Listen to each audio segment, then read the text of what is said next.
कराची से update share करेंगे। बागी सागर की रिपोर्ट के मुताबिक सिंधु नदी पर हुकूमत की जानिब से कैनालों की तामीर के खिलाफ कराची सचल गोट से सिंधु यूनाइटेड पार्टी की ज़ेर इंतज़ाम सिंधु दरिया बचाओ तहरीक की जानिब से एहतजाजी रैली निकाली गई।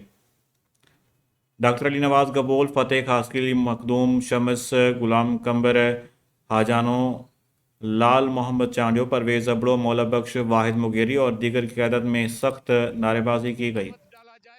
सिंध सूख जाएगी, सिंध की आबे हयात जो कैसे सूख जाएगी, सिंध के जो भी जीवित ये सिंधु बचाओ तहरीक की तरफ से आज पूरे सिंध में प्रोटेस्ट है। हमारे सिंध के जितने ताल के हेडक्वार्टर्स हैं कराची में, मुख्तलिफ टाउन्स में, और ये डिस्ट्रिक्ट ईस्ट की तरफ सिंध यूनाइटेड पार्टी का हमारा और इत्तेहादी जमातों का ये प्रोटेस्ट है।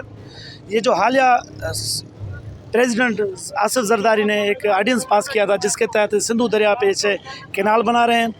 सिंध मुतालबा तो वैसे तो देरीना है, लेकिन अभी जो करंट इशू है वो ये है कि हमारे प्रेसिडेंट जरदारी साहब जो फैसला किया है, अरसा के इजाज़त दी है कि आप पंजाब जो इच्छा कैनाल बनाए चुका है। आज सिंध के हर एक छोटे से लेके बड़े गांव शहरों तक जो है एहतजाज है। हम अपने मेहरबानी आप